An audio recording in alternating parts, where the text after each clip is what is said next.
ಕಪಿನಾಯಕರು. ಮಹಾವಿಷ್ಣುವು ದಶರಥನ ಮಗನಾಗಿ ಜನಿಸಲು ಉದ್ಯುಕ್ತನಾಗ್ತಾ ಇದ್ದಂತೆ ಬ್ರಹ್ಮನು ದೇವತೆಗಳಿಗೆ ಹೇಳ್ತಾನೆ, ಶ್ರೀ ಮಹಾವಿಷ್ಣುವಿನ ಸಹಾಯಕ್ಕಾಗಿ ಯೋಗ್ಯರು ಮತ್ತು ಕಾಮರೂಪಿಗಳಾದ ಪ್ರಾಣಿಗಳನ್ನು ಭೂಲೋಕದಲ್ಲಿ ಸೃಷ್ಟಿಸಿರಿ. ಅವರು ಮಾಯಾ ಯುದ್ಧ ವಿದ್ಯೆಯನ್ನು ತಿಳಿದವರಾಗಿರಬೇಕು. ಶೂರರು, ವಾಯುವಿಗೆ ಸಮಾನರು, ನೀತಿಜ್ಞರು, ಬುದ್ಧಿಸಂಪನ್ನರು ಆಗಿರಬೇಕು. ಶ್ರೀ ಮಹಾವಿಷ್ಣುವಿಗೆ ಸಮಾನರಾದ ಪರಾಕ್ರಮವಂತರಾಗಿರಬೇಕು.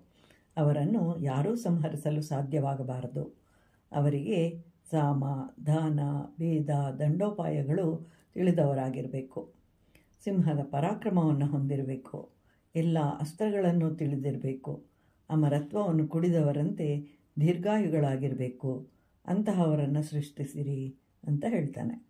ಅಪ್ಸರೆಯರಲ್ಲಿ, ಗಂಧರ್ವ ಸ್ತ್ರೀಯರಲ್ಲಿ, ಯಕ್ಷ, ಪನ್ನಗ ಕನ್ಯೆಯರಲ್ಲಿಯೋ, ವಿದ್ಯಾಧರರಲ್ಲಿಯೋ, ಕಿನ್ನರ ಸ್ತ್ರೀಯರಲ್ಲಿಯೋ ವಾನರ ರೂಪಿಗಳಾದ ಮಕ್ಕಳನ್ನು ಸೃಷ್ಟಿಸಿ. ಜಾಂಬುವಂತನೆಂಬ ಶ್ರೇಷ್ಠ ಕರಡಿಯನ್ನು ಬ್ರಹ್ಮನು ಈ ಮೊದಲೇ ಸೃಷ್ಟಿಸಿರ್ತಾನೆ.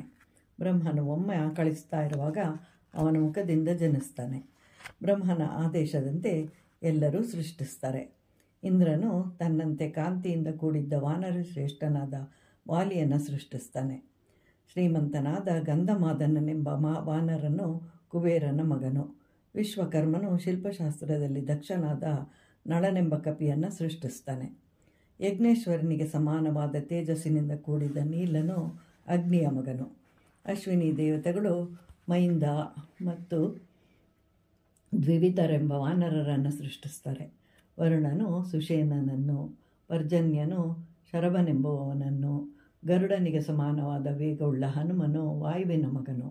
ಇವರೆಲ್ಲ ಮೇರು ಮತ್ತು ಮಂದರ ಪರ್ವತದಂತೆ ಶರೀರಧಾರಿಗಳಾಗಿರ್ತಾರೆ. ಮಹಾಬಲಶಾಲಿಗಳಾಗಿರ್ತಾರೆ. ಇಚ್ಛೆ ಇದ್ದಲ್ಲಿಗೆ ಕ್ಷಣ ಮಾತ್ರದಲ್ಲಿ ಹೋಗಲು ಸಮರ್ಥರಾಗಿರ್ತಾರೆ. ದರ್ಪದಲ್ಲಿ ಹುಲಿ, ಸಿಂಹಗಳಂತಿರ್ತಾರೆ. ಯುದ್ಧದಲ್ಲಿ ದೊಡ್ಡ ದೊಡ್ಡ ಬಂಡೆಕಲ್ಲುಗಳನ್ನು ಎತ್ತಿ ಪ್ರಹಾರ ಮಾಡಲು ಸಮರ್ಥರು. ಮಹಾವೃಕ್ಷಗಳನ್ನೇ ಕೀಳಬಲ್ಲವರಾಗಿರ್ತಾರೆ. ಉಗುರುಗಳು, ಕೋರೆದಾಡುಗಳು ಅವರ ಆಯುಧಗಳು. ಸರ್ವ ಅಸ್ತ್ರಗಳನ್ನು ತಿಳಿದವರಾಗಿರ್ತಾರೆ. ಸಮುದ್ರವನ್ನೇ ಕಲಕಿ ಬಿಡುವಂತಿರ್ತಾರೆ. ಭೂಮಿಯನ್ನು ಸೀಳುವ ಸಾಮರ್ಥ್ಯವಿರುತ್ತೆ. ಮೇಲಕ್ಕೆ ಹಾರಿ ಆಕಾಶದಲ್ಲಿನ ಪಕ್ಷಿಗಳನ್ನು ಹಿಡಿತಾ ಇರ್ತಾರೆ. ಹೀಗೆ 100 ಲಕ್ಷ ಸಂಖ್ಯೆಯ ಕಪಿಯೋಧರು ಜನಿಸ್ತಾರೆ.